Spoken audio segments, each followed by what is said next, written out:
Welcome, and thank you for tuning in to the Sunday services at Center for Spiritual Living, Denver. We are a loving and prospering community in the heart of Denver and online. We now conduct hybrid services at the historic Grant Avenue Community Center and Sacred Place, located at 216 South Grant Street, Denver, Colorado.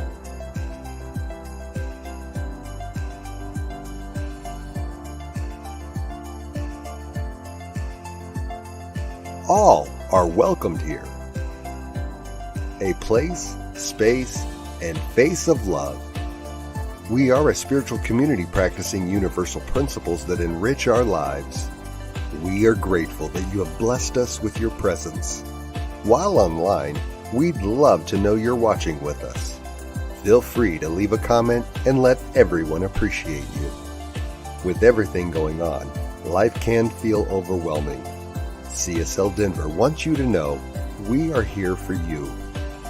Please know that our practitioners are available for personal prayer work. Our licensed spiritual practitioners' names and phone numbers are available on our website at csldenver.org. Or if you have a prayer request, feel free to email it to info@csldenver.org. For your convenience, you'll find clickable links in the description of this broadcast. Rev Zia, along with all our guest speakers, practitioners, service coordinators, and musical inspirations, want you to know how truly grateful we are that you are with us today. Thank you for your continued support and participation in our services, workshops, and events, as well as providing financial contributions to our center. If you're interested in upcoming events and information, we send out weekly newsletters. Sign up by visiting www.csldenver.org. We deliver services in a hybrid format where we meet in person at 216 South Grant Street. We will also continue to live stream all services on Facebook and YouTube every Sunday.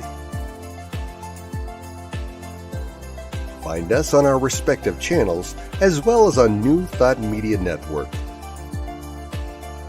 Again, thank you for your precious attention. Now prepare for engaging enlightenment.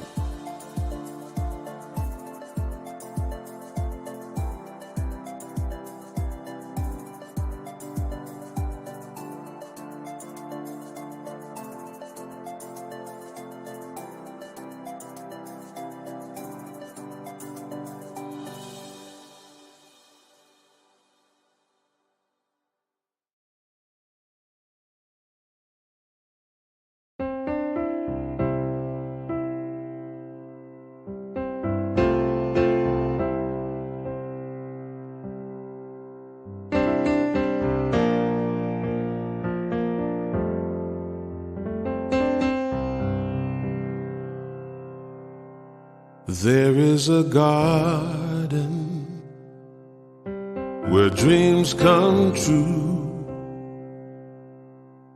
a beautiful garden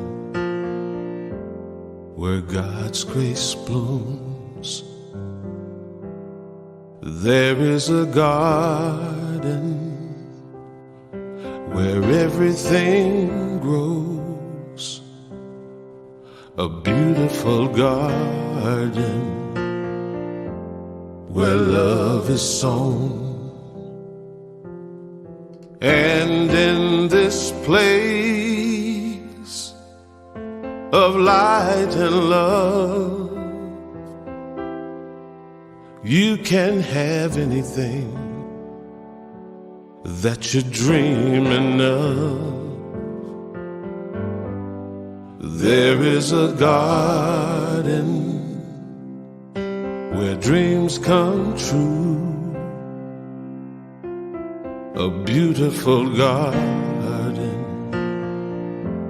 That garden is you.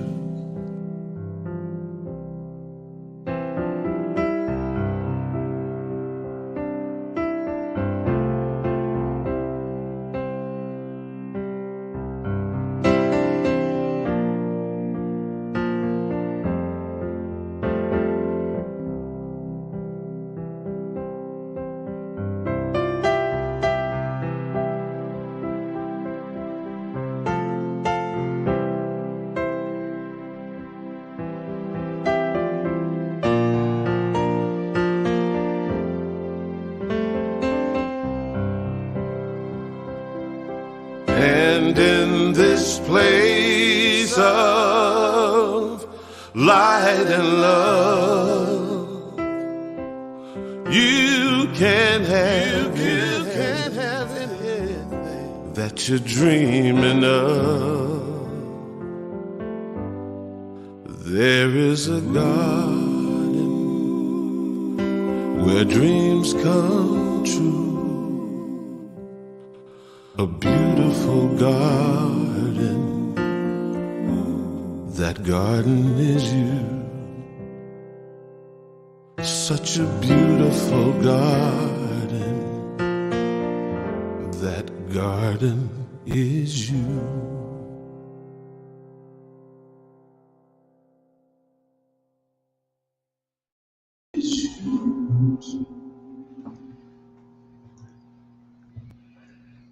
Good morning, everyone. Welcome to our Sunday celebration at the Center for Spiritual Living in Denver. I am practitioner Giselle. Let's get ready and just take a nice deep breath and relax into your seat. Let go of any worries, any worrisome thoughts. Let's concentrate on good thoughts and thoughts that make us feel good. It's thoughts that make us feel as the truth that we're all one together. We're all here in celebration, no matter if we're here in the room or we're listening online or we're listening in a couple days. It's all energy, it's all vibration, and we are all together, and it's beautiful. So we thank everyone for coming. We thank Reverend Mark for coming. We thank Tim, who's filling in so the reading isn't full of a foggy, froggy voice. And that's it. So let's take another deep breath. Remember that we are all one. We are all beautiful. We're all perfect, whole, and complete. And so it is. Thank you, Giselle. And now the reading this morning. Once you get that you are the boss of your thoughts, you begin to settle into your own power. It changes your perspective, and it changes how you feel about yourself. This essay from Alan Cohen, called A New Face in the Mirror, gives us a sense of that feeling of power and grace. A TV news magazine reported on a group of cosmetic surgeons who donated their services to women whose faces were disfigured from battery and abuse. I was astounded to see the bruised, beaten, scarred faces restored to smoothness and softness. I was even more amazed of the energetic transformation these women exuded when they looked in the mirror for the first time.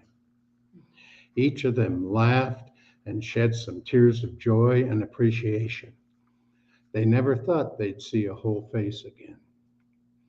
On some level, each of us has felt beaten or battered by the world. And on some level, each of us has been afraid to look into the mirror, terrified that the scars we see may and will remind us of the pain we have accepted or have inflicted on ourselves. Grace is available, and our lives can be made new at any time. No matter how we have felt disfigured or how grotesque we have thought of ourselves, we can become reformed and renewed. We don't have to see a cosmetic surgeon. The most skillful surgery takes place when we change our thoughts and perspectives, when we open our minds and hearts to become new and let Spirit shine through us. Alan Cohen goes on to offer a powerful affirmation. I create a new life by thinking new thoughts. My life is changed because I am. And from our founder, Ernest Holmes, there is something about you and me that is cosmic, universal, that stretches over time and space. Let us learn to think better of ourselves. And now we go into our music selection, Lead Me Love by Amy Steinberg. Good morning, CSL Denver. Thank you again for having me as your guest in April. I'll be coming out to the area in July, so hopefully I'll see you. This song is called Lead Me Love. Hopefully you'll learn it and be able to sing it with me. Let your heart open to it. Lead me, love. Lead me on. When I'm weary, make me strong. Lead me, love. Help me grow. Lead me, love. Lead me home. Join me, lead me, love. Lead me, love. Lead me on. Lead me on. When I'm weary, when I'm weary, make me strong. Make me strong. Lead me, love. Lead me, love. Help me grow. Help me grow. Lead me, love. Lead me, love. Lead me home. Lead me home. Lead me, love. Lead me, love. Lead me on. Lead me on. When I'm weary. When I'm weary, make me strong. Make me strong. Lead me, love. Lead me, love. Help me grow. Help me grow. Lead me, love. Lead me, love. Lead me home. Lead me home.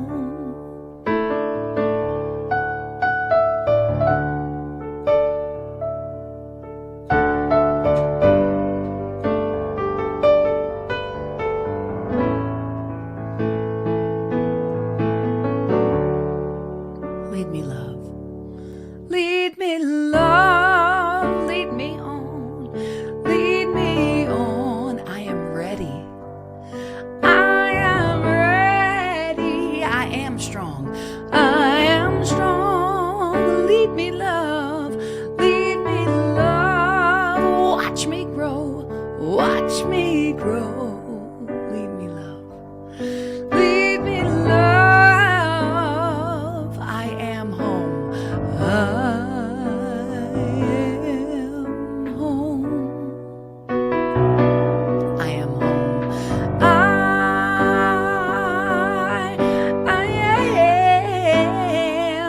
I am home.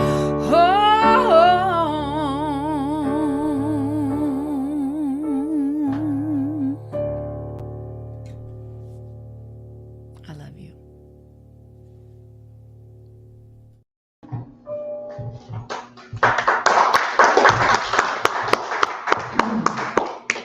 Wonderful, very, very nice music. Good morning, everybody. Good morning. It's great to see everybody here in the room. Welcome to those of you who are watching online. Also, welcome to those who are watching this in a time shift mode on the recording later. It's great to be back with you. I'm Reverend Mark Gilbert with Centers of Spiritual Living, and as I come and visit with you guys periodically, I'm great honored to be with you today. We're going to be exploring the topic, thoughts are things, but with a question mark after it. And the question marks, we're going to ask some questions about what the heck does that mean? Thoughts are things. We're going to look at where that saying come from, because we all know it. We're also going to look at what does it mean? And then how can we actually apply it in our life? How can it be a good reminder for us? And that's where we're going for the next few minutes. But just sort of a programming note before I launch into that is, I'm here every couple of months, but I'm going to be here next week as well.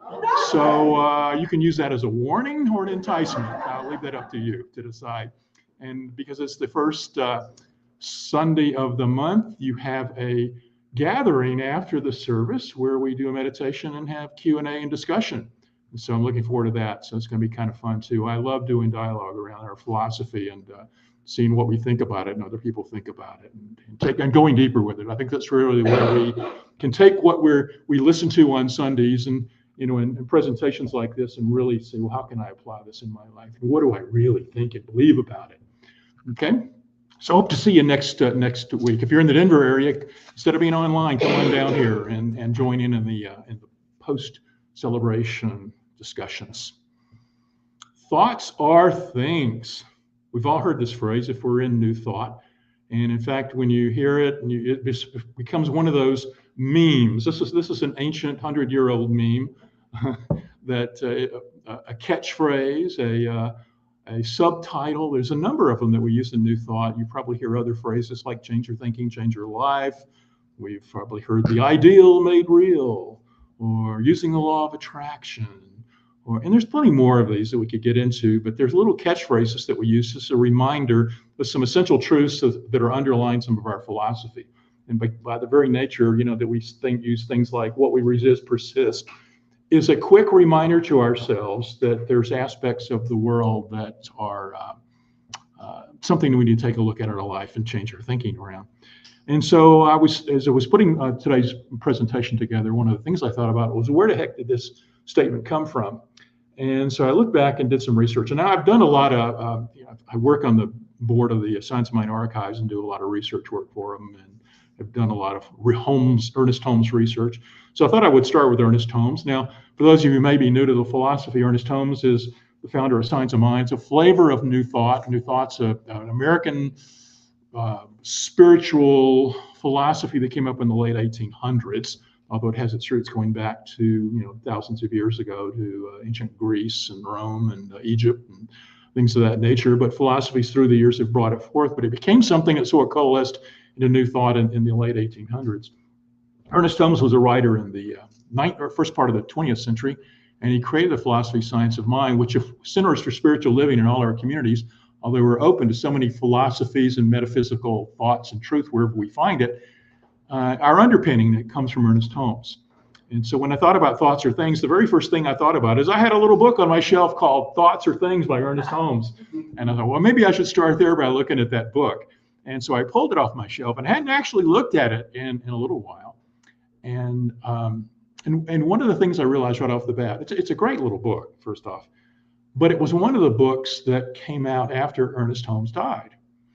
And how can books come out after Ernest Holmes passed? No, he died back in 1960, but he was so prolific. He wrote magazine articles, scripts, radio shows, TV shows, phonograph records, etc. He had tons of content. In fact, we're still bringing a lot of it out and transcribing and bringing it out these days. But in the 1950s, there was a gentleman by the name of Willis Kinnear who became the editor of the Science of Mind magazine for the organization.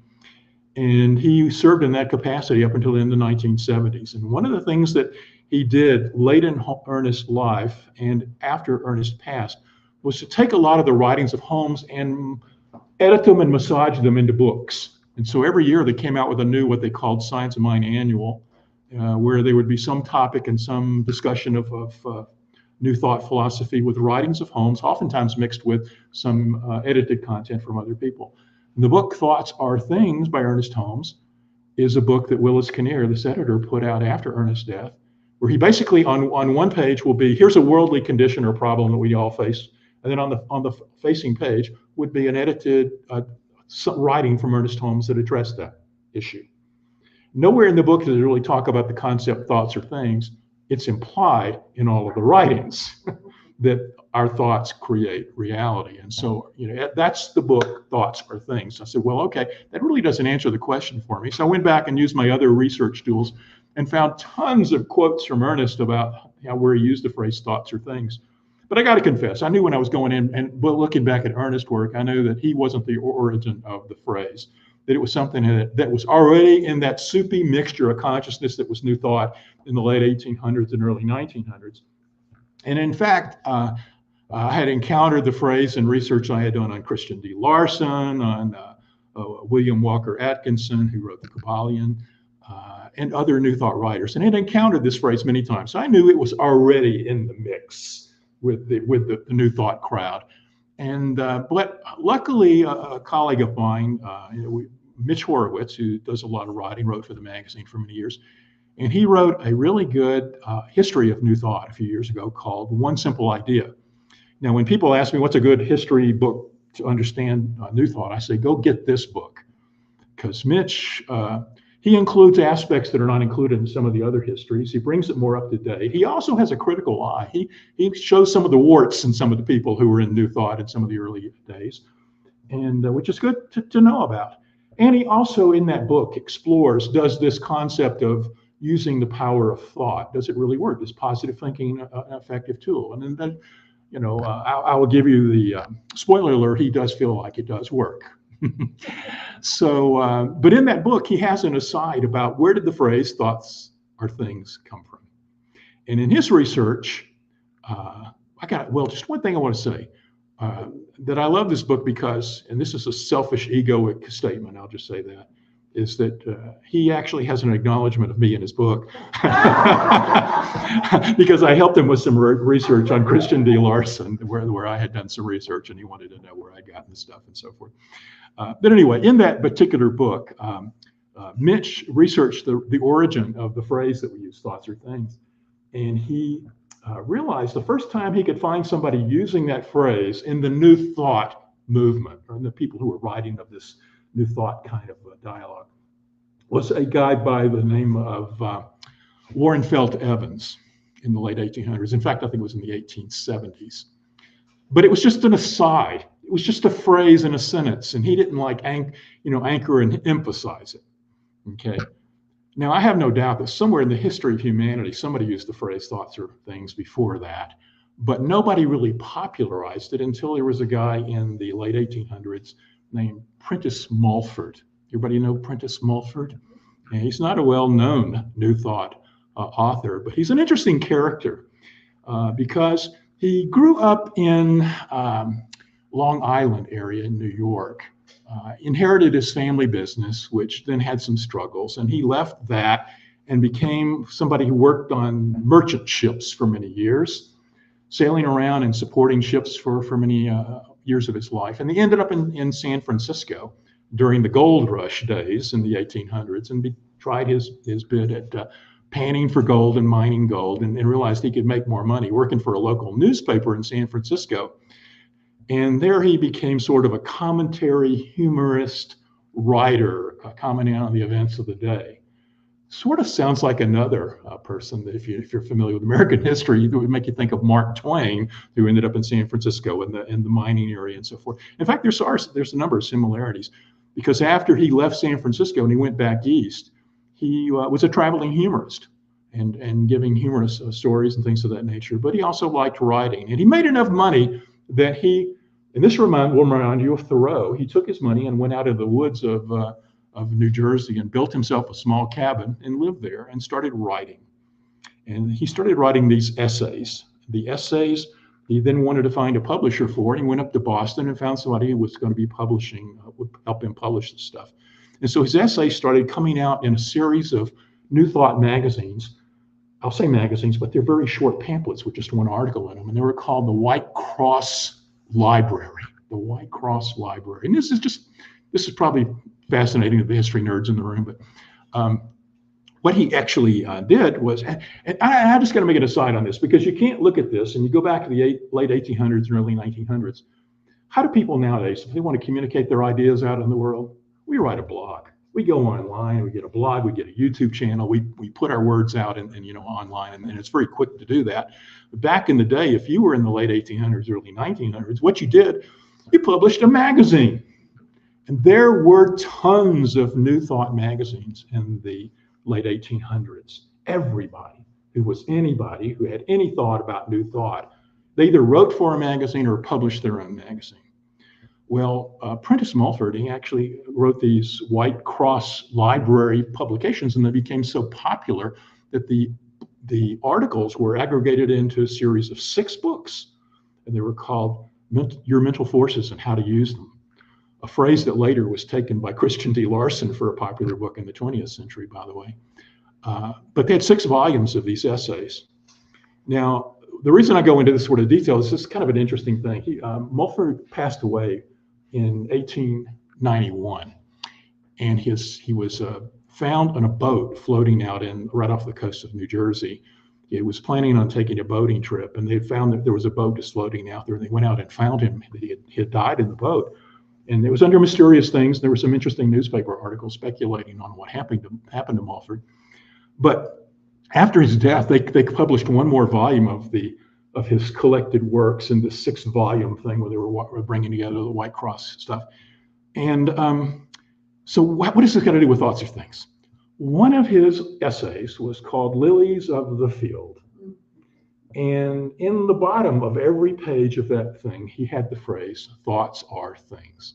It was like the meme in his blog type article of his magazine.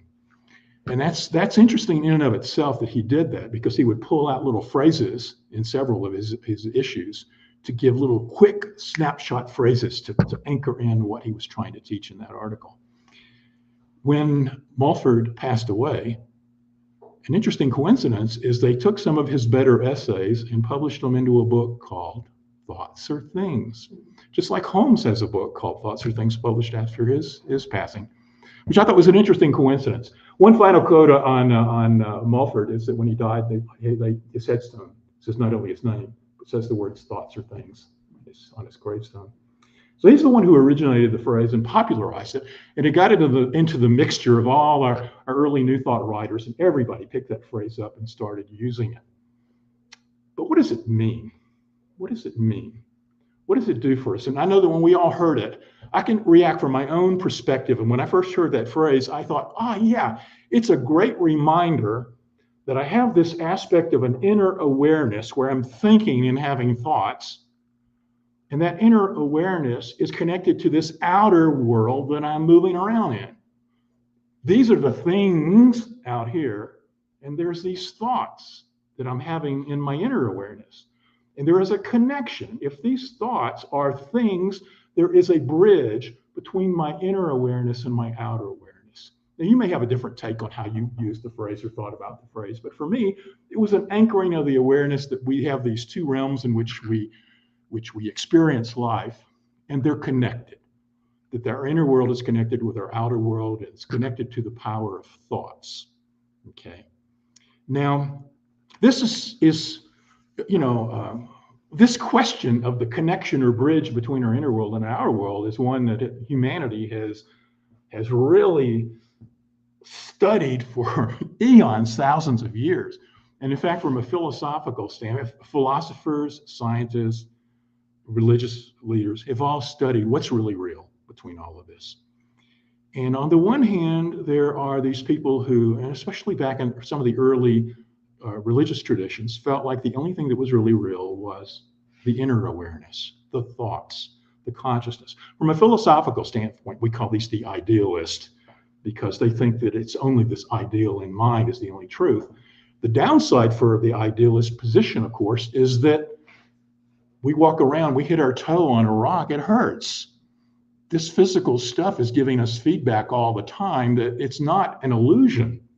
There is a degree of reality about the physical life that we're living. So to say that everything is only mental and there's nothing physical, and this is just Maya or an illusion, well, there's a part of us that doesn't buy that. We think here's some reality. Try to live your life ignoring physical reality. You'll have a very difficult time. On the other hand, there's the people who think the only reality is physical stuff. In fact, this is a prominent position for many people in modern life today. And these are called materialists. Everything is physical matter. It's only the stuff. It's only the things that are real. And so materialists walk around and say, the fact that we have an inner awareness, it's an illusion in some regards. Or they like to use the big word epiphenomenon of consciousness. Of what they say, for many who think that things are only physical matter, is that through the process of physical matter evolving over time, there was some biological evolutionary reason as to why brains got bigger and thoughts got deeper and something emerged. And that emergence was consciousness. And consciousness is simply an epiphenomenon, which means byproduct It's a byproduct that may or may not have an evolutionary purpose.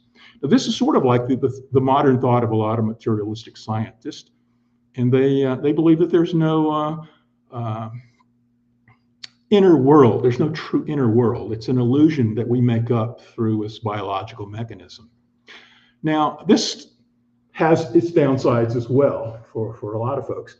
And this was really self-evident to me when I read a recent book. It's called, I'm not recommending the book, but you can read it if you think this is interesting after I tell you about it. It's called Fluke. It came out a few months ago. And the author of the book, he writes about, and I'd say the first 2/3 of the book, I really enjoyed it because it was all about chaos theory.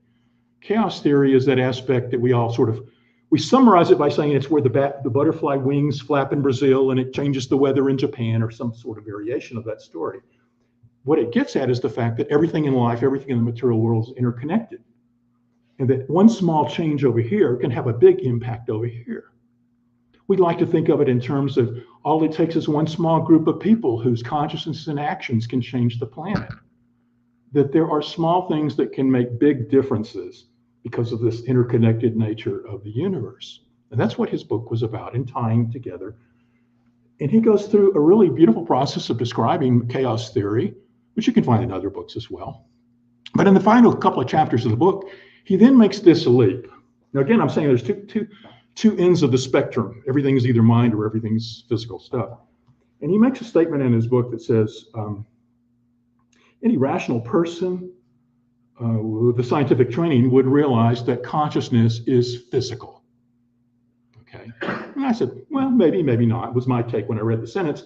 But he went on from there to say, and because of that, that we don't have free will, that we can't make choices, that everything is predetermined. That's called determinism in a philosophical argument. His argument is, I'm going to oversimplify and oversummarize it for the purposes of our awareness this morning. But what he said was, if you can think that in the Big Bang, everything was set in motion in matter. And because of that, everything was predetermined. Everything knew where, you can sort of think like billiard balls, trillions and gazillions of billiard balls on a vast table, and you shoot the cue ball. And now everything is already in motion, and it's just going to continue moving in the direction that it's all going. Hence, the patterns and how things are going to play out are already predetermined from the very beginning, from the very beginnings of the universe. Well, I look at that and go, maybe not. You know, to me, I had the same questions of that as I did of the idealist saying the physical reality is not real. To say that everything is simply physical and it's like billiard balls and everything is played out. Because where we go with that idea is that our consciousness simply arose based on this pattern of things hitting, and our thoughts and choices that we think we're making free will choices, they're not in this argument. They're all something that are going to arise naturally because of the way things are knocking around. Does it make sense? So you may be arguing with it in your mind like I did, but the point is that everything in this, if everything is physical matter, we're only going to see a play out of a set. The future is already set, and we can't change it. Well, that doesn't resonate with me, which leaves, if these are the two, what's the third one? And the third argument is that both are real. And the question then becomes, how do they interact? How does the inner world interact with the physical world if they're both real? And this is called dualism in the philosophical aspect. And then you've probably heard of the phrase, the hard problem. It was founded by a philosopher in the 20th century named David Chalmers. To define the hard problem is to actually figure out, how does matter interact with inner awareness? How does brains and our sense of being a person and our thoughts, how are they connected? How can you sit here and feel like you're in this room or you're online watching this program and have that awareness? And it's interacting with your physical body and your physical nature. And this is the so-called hard problem that science has yet to answer. So how does this relate to the statement, thoughts are things? You may have thought I forgot all about that. But to me, what we're saying with the word thoughts or things is we're trying to bridge in a sort of dualistic nature, a realization that both our inner world and our outer world are real. And the connection is through consciousness. And I think part of the reason that many people find that the aspect of explaining the connection between our inner world and outer world being a hard problem is because they want to think of it in terms of our physical brains causing consciousness. But what many people, including Ernest Holmes and many people in New Thought, have taught is that consciousness was created from a divine source, and that consciousness is in everything, and that everything is a flow or dynamic expression of consciousness. And so what happens in a sense, it is a dual model. But ultimately, Ernest Holmes and most New Thought teachers say, but the ultimate reality is in our awareness, in our consciousness. And that what we are doing in a material form is simply having that human experience as a sort of teaching playground for us to grow and learn and make choices, free will choices, that we can interject into the world. Now, interestingly enough, a lot of times when you first come into Science of Mind, you may think that it's only our thoughts that are creative, because Holmes says that a lot. But Holmes also made a distinction between what he called primary causes and secondary causes. The billiard balls that are knocking around out in the world where one thing causes another thing, Holmes called those secondary causes. Now, can we introduce a new thought to change the path of a secondary cause? And we teach yes, because of the interconnectedness of the fact that we can take our thinking, make a choice, and introduce it into the physical world and change the reality. So the path of thoughts or things is a way of reminding us that we have the ability to intercede a thought into the physical world through our thinking, through our inner mental world. Now, the interesting thing about a lot of this is I want to paint one more picture in your mind about this concept. And that is the fact that Holmes and others like to say that thoughts are our spirit or God in a non-solid state. We can sort of think of this as like water existing as ice, water, and steam, or as the humidity in the air around us. God in its purest state is not in a material form. And so it's like the humidity in the room we're in right now. We can't see it, but it's there. But at some point, that the molecules of the moisture that are in the air can coalesce and come into a state that can be melded into something. That's a liquid state. And similarly, thoughts in their most purest form are floating in the room, but they can come into a liquid state and then be firmed up into a solid state like ice, taking on a temporary nature, so that the things that we're sensing as physical items, this podium, this equipment, chairs we're sitting on, our bodies, they're all temporary states of physicalness where spirit has been frozen into the forms that we're experiencing. And so they're temporary. They're not permanent. And at some point, they will break down and dissolve back into a complete cycle, into the liquid and then back into the state of the ether, into a total sense of non-form. So using this model of water forming steam, water, and ice, we can think of our minds and our thoughts in the same way, that everything is embedded with consciousness, everything is embedded with moisture, okay? And that when we think, our thoughts are a movement within consciousness, and that's how Holmes like to describe our thinking. Thinking is taking this base that's underneath us continuously and introducing a movement into it. We're making things move. We're making the water move. We're making the water move from a state of steam to liquid to solid through the very nature of our thinking. So the thoughts are the ways in which we create an interaction or a bridge between the world of our inner world and our outer world. Okay. So I know this is kind of heady stuff, but it's where my mind was when I thought about thoughts or things. And I want to bring this in the final moments here back to some reality. How do we use this dense knowledge? How do we do this? Well, if I could cut to the chase about what they're saying, is that everything is one. What we experience is the outer world and the inner world are one. Consciousness is under everything. The power of us having the ability to choose our thoughts is what moves the consciousness to allow the change from the realm of the non-form into the realm of form. And that's why we teach the power of thinking. So how do we employ this in our lives? How can we use the phrase, thoughts are things, in our lives? And so if everything I've said up to this point is like, what? This is the part where maybe it will apply to your life. Thoughts are things. When you hear that phrase or you say it to yourself, first off, use it as a reminder that what we see out in the world, physical aspects of the world, have a bridge and connection to our inner world. They're not separate and apart. They're connected. So the very first thing, thoughts are things, is a reminder of the oneness of the two realms we find ourselves navigating around in all the time.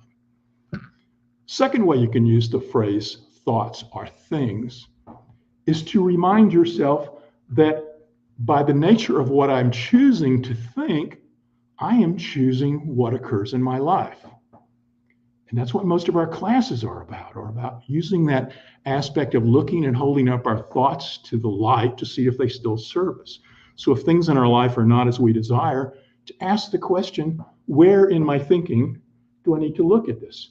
Now, I don't want to overstress that we got to be, thought cops that are watching our thoughts every moment and saying, oh, shouldn't have thought that, shouldn't have thought that. What we have to do is look at the tendency of our thoughts. Take some time each day to reflect on what I'm thinking about and how is what I'm thinking about out picturing in my life. If my thoughts are really things and they're leading to my physical reality, then how can I shift what I'm thinking about to more manifest the reality that I desire? So it's a bridge to connect the inner and the outer. It's a way to remind ourselves that if we change our thinking, we can change the outer. There's another way we can look at this, is that if everything is in a steam to liquid to solid state, what does it tell us about the things that are around us right now? That they're temporary. They're only here for a while. Are there things you're enjoying? Bless them and enjoy them, but also don't get so attached to them that it makes it difficult for you to release them when it's time for their natural path to move into the next stage of whatever they're to be. Death, divorce, job loss, events that we have in our life, they're all temporary forms that are there for that experience.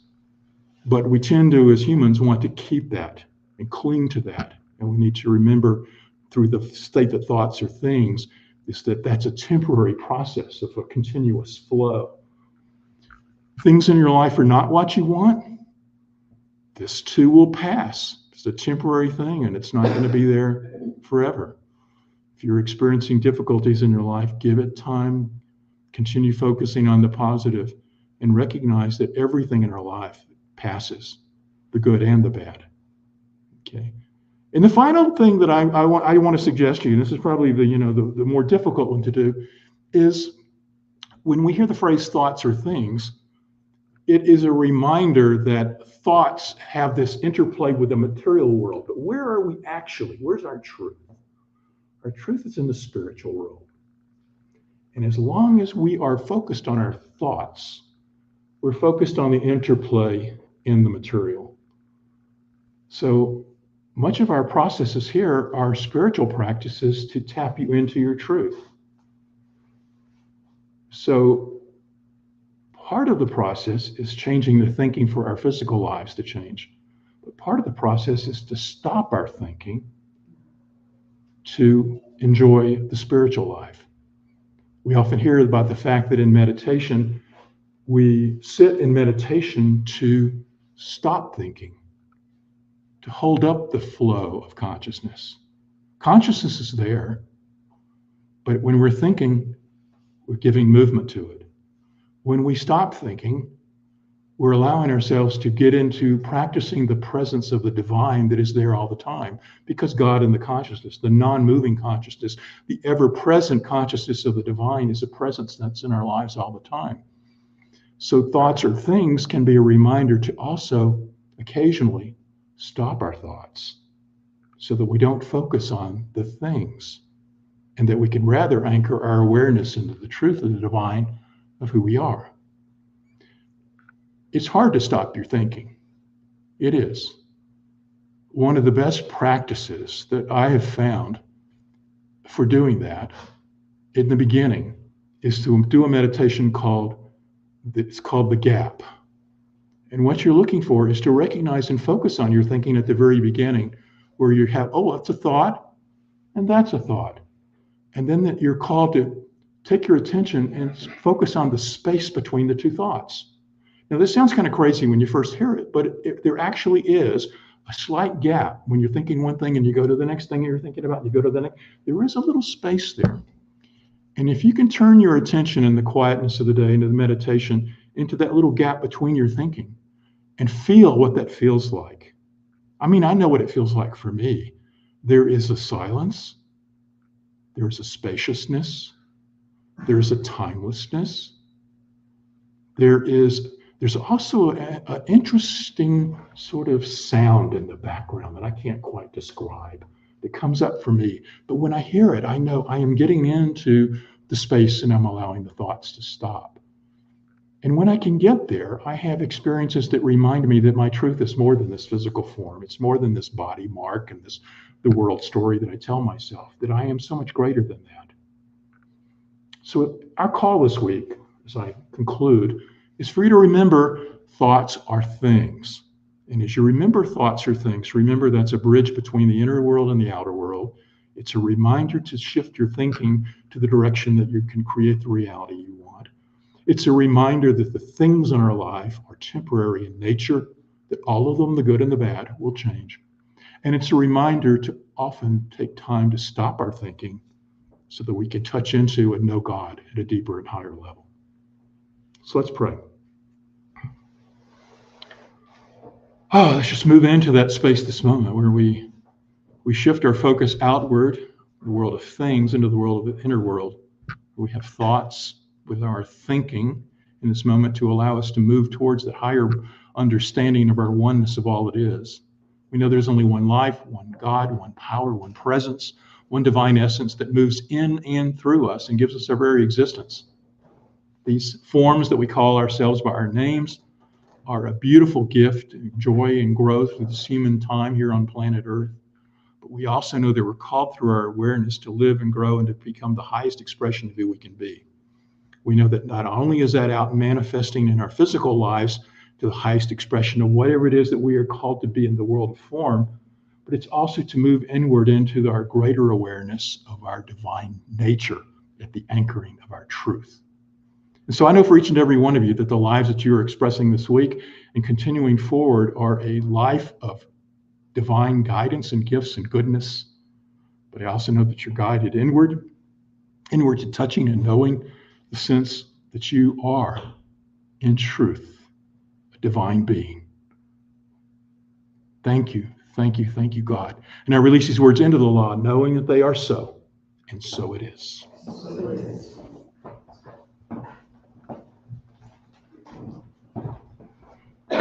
Thank you, Reverend Mark. It's always a blessing when you come and visit us. Really appreciate it. Now, we are so grateful and blessed for everyone's support at Center for Spiritual Living Denver, whether it's in your time, treasure, or talent, and especially during these times of change. Whether this is your first time joining us or you're a returning community member, we want to thank you for continued financial support of the important work we're striving to do. Right now, there are several ways that you can make your financial contribution to the Center for Spiritual Living Denver. And this information is scrolling along the bottom of the screen. Or you can place your gift in the basket that Alice has as it's going to be going around. Now, please join me in repeating with our usual affirmation. This perfect gift is spirit informed, circulating and blessing all that it touches. Freely I give and joyously I receive. And so it is. And now for our announcements. Okay, after service next Sunday, May 5th. Can you believe that it's all going to be May already? After last week's snowstorm, a friend of ours saw a picture. He was back east, saw a picture of all of the snow covering everything, and he commented back that April showers bring crushed flowers. So that's kind of the way we are here in Colorado. Anyway, next Sunday, please join us again with the blessing of Reverend Mark here. We're going to have our meditation and coffee social right after service at 11 o'clock. And so that helps you make friends with yourself and others. And what we do is Reverend Mark's going to be leading a mindful meditation moment where we will be focusing on quieting the mind and be fully present in the now without judgment. And then we'll follow it up with some discussion and socialization over a cup of coffee, tea, or some snacks. And mark your calendar for Cinema of the Soul. It's coming up in May as well. It's going to be Saturday evening, May 18th at 5:30 p.m. right here at the historic Grant Avenue Community Center, and it'll be in this room. Center for Spiritual Living Denver will be showing a comedy drama movie called Hector and the Search for Happiness. Hector's a quirky psychiatrist who's become increasingly tired of his humdrum life, and he tells his girlfriend Clara that he needs to go on a journey to research happiness, and then fun goes on from there. And then after the movie, we'll have a little discussion regarding the thoughts of the movie. Love offerings are gratefully accepted, and we will have bottles of water available for purchase. We do have older Science of Mind magazines free over on the table, the fellowship table, along with other handouts. There are prayer requests and so forth. So go ahead and browse the table. We have the May-June issue of Science of Mind magazine came in, and it's over there for $4 a piece. And if you'd like to hear some good news of the world, to affirm the good work in the world, we have a link on our Facebook page called And Now the Good News. This program is put together by New Thought Media Network and airs on Friday at 5 p.m. Mountain Time, or you can watch it anytime during the week. Just go to the Center for Spiritual Living Denver Facebook page, click on any post that says Now the Good News. New Thought Media has over 40 hours of weekly broadcast programs. So just go to www.ntmedia.org, check out what they have. There's something for everyone. And we are so truly blessed by everyone who's chosen to support the Center for Spiritual Living Denver by showing up on Sunday or watching our service online. We know that as we move through the rest of the year, the Divine Beloved is guiding and loving each and every one of us. Thank you for joining us. Now let's close out with Karen Drucker singing I Am So Grateful, and please join us after service for a little fellowship. Thank you. Hey, I'm so grateful.